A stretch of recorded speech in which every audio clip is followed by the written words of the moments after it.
Oh, I did. Okay. Well, hello everyone. My name is Danny Deskin, and we're going to get started with a little song today. Hello to everyone. Hello to everyone. It's nice to see you. Welcome to music. We will be singing and playing instruments. Thank you for being here today. Well, hello to Leah. Hello to Leah. It's nice to see you. Welcome to music. We will be singing and playing instruments. Thank you for being here today. So that's pretty much how we will start any music therapy session that we do. It's a nice way of just welcoming everybody to the group and just a general good way to start a session. So, not knock that over. So pretty much we'll engage every client and just say hello. A lot of clients will say hello back to us. Some songs we actually will engage and have the client say hello back to us. And then, like I said before, it's just a good way to start the session. And so, as I said before, my name is Danny Deskin, and I am a music therapy student at Drury University, which is here in Springfield, Missouri. And just a show of hands, how many of you know what music therapy is? That's great.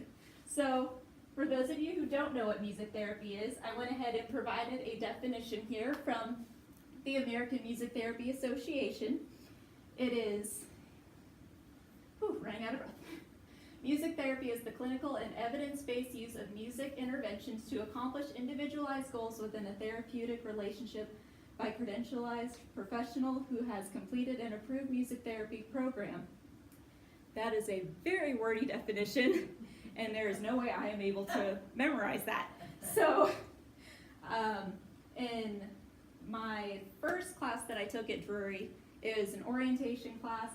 My advisor and professor for that class, she gave us a definition that is much easier to use and memorize, and it is the use of music to achieve non-musical goals. So that is much easier to memorize, and I think a lot easier to explain and to share with people who don't know what music therapy is. And music therapy was established in 1950, which I didn't know, so that blew my mind.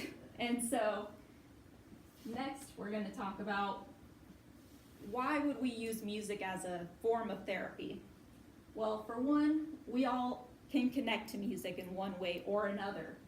There are several research studies that have been conducted to examine how music impacts our social, our physical, our neurological, and our cognitive, and just overall well-being.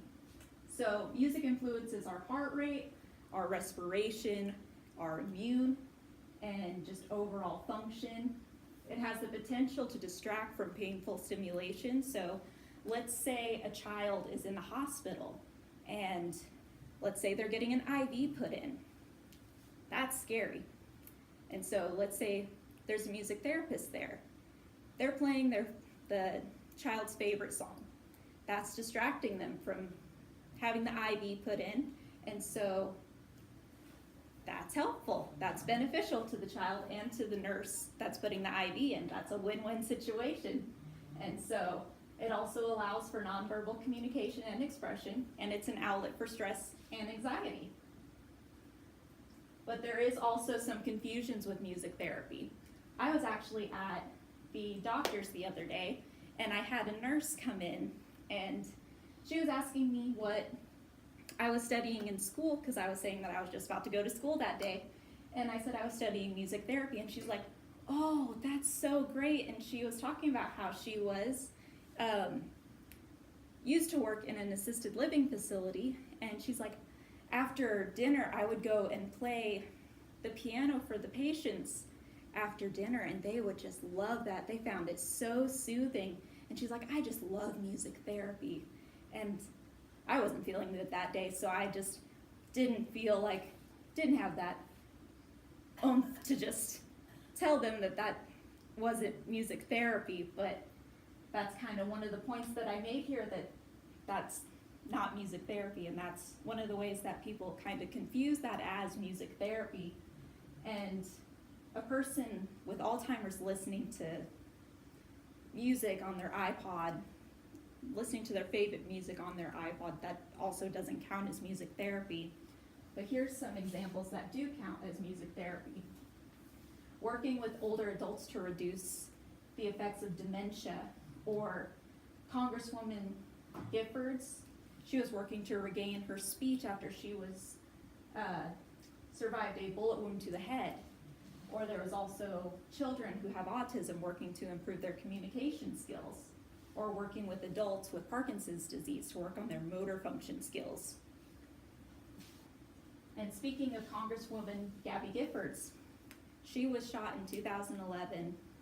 She suffered a bullet wound to the left side of her head, which is the side of the brain that's where all your language is, where all your speech comes from.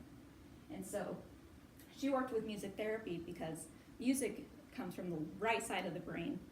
And so I actually have a YouTube link here that we can watch. Let's see. You trying to work? I love you. 1 month after the shooting, Gabby Giffords was in the hospital in Houston, settling in for the long haul.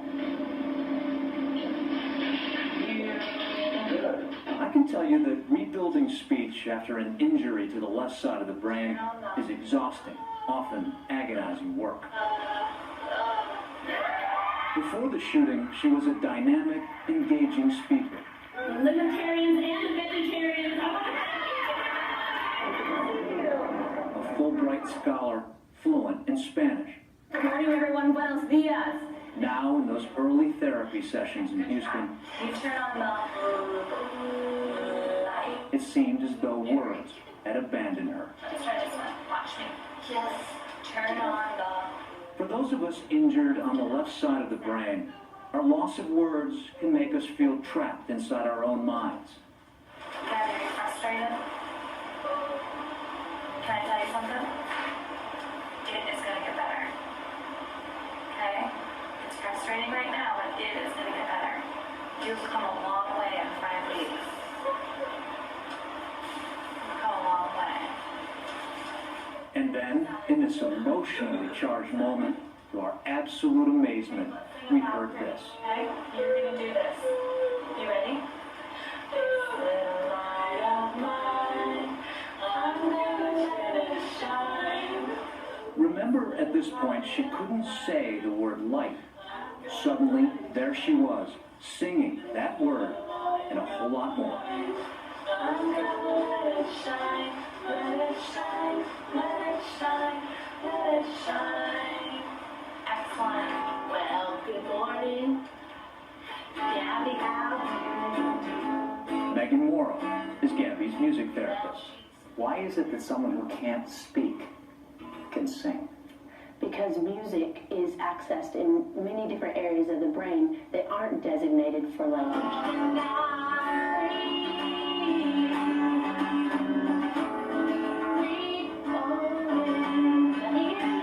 We're retrieving pitch, melody, rhythm through all these different areas, and those are working to get your language back.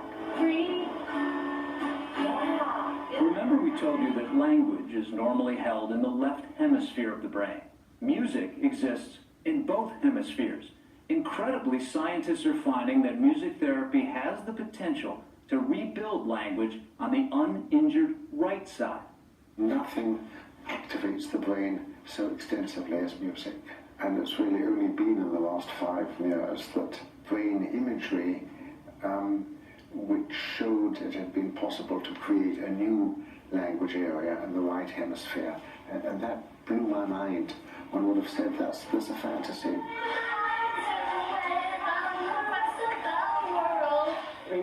of being stuck in traffic on the freeway.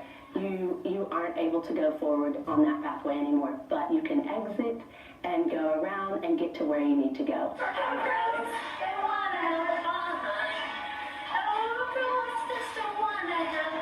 In therapy, phrases are combined with music. I am fine. I am fine. Then gradually, the music fades away, and the words can stand on their own. So what are you gonna tell him? Give me a kiss. Right now. Kiss.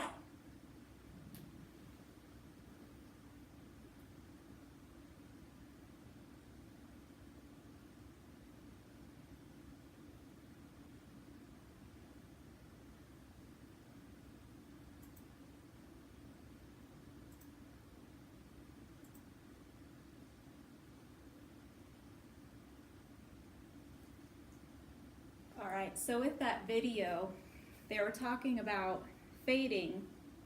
Once she's able to get that phrase, they slowly fade out the music to where she can fully say that sentence or that word without the music. And another thing I wanted to point out with that video is they were showing different clips with songs that she was singing. A big thing with music therapy is that the music that they do is patient preferred music. It's patients' songs that the songs that patients love. Because if it's a song that the patients don't really like, they won't want to pursue what they need to accomplish, kind of thing. So, but she has been able to accomplish so much in such a little time, and it's so incredible. So who all can benefit from music therapy? It's pretty much just about anybody. We can work with anyone from the neonatal NICU, so neonatal intensive care unit, all the way to hospice care, so those at the end of life.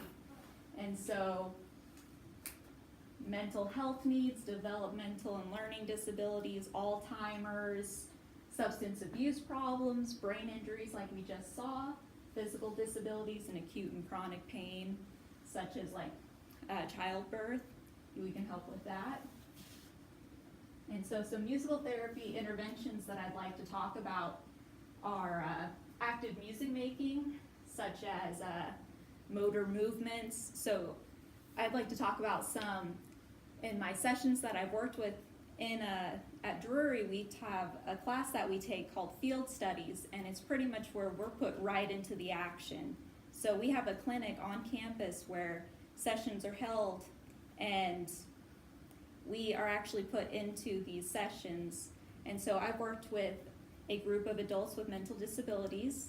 I've worked with a 16-year-old boy with Down syndrome, and then I just finished working with 2 different groups of older adults. One was a group in a memory care / Alzheimer's unit, and a group that is more independent and more functioning. And so for active music making, a lot of times I would do motor movements with egg shakers, and so we would do like shake your eggs up high, roll them down low, stuff like that. And we would do some drumming, so we would just kind of bang on drums, do paddle drums, so on and so forth. And so that is good for stress reduction, good for expression, and it's also good for an increased sense of community because you're all participating in the same thing. And with lyric analysis and songwriting, I actually haven't done that in my sessions yet, but I would like to do that next semester.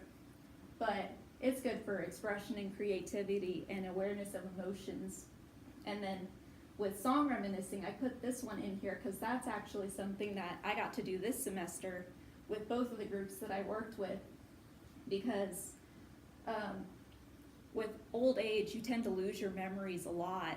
And so I wanted to be sure that I was able to bring songs to them that they would be able to remember, and hopefully they would bring up some good memories from their childhood, or even things that they would recall having their children listening to.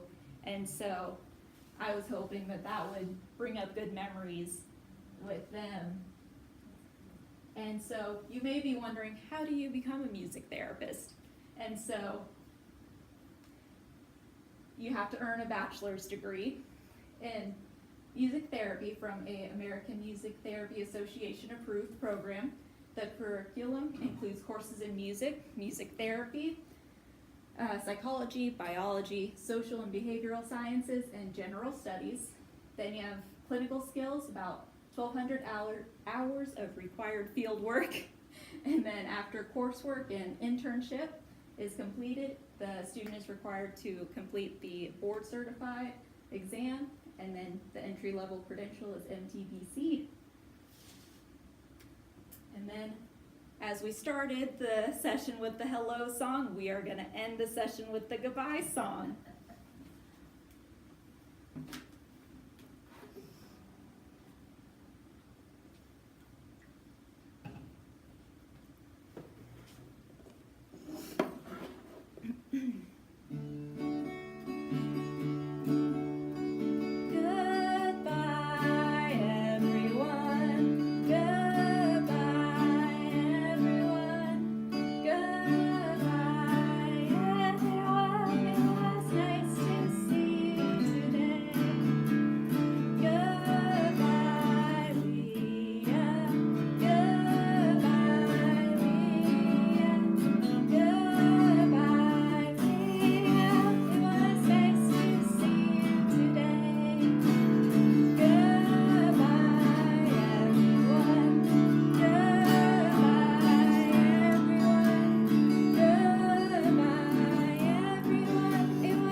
Thank you so much for having me. I left my information on there for you if you have any extra questions for me, but thank you so much for your time. I really enjoyed speaking with you guys today.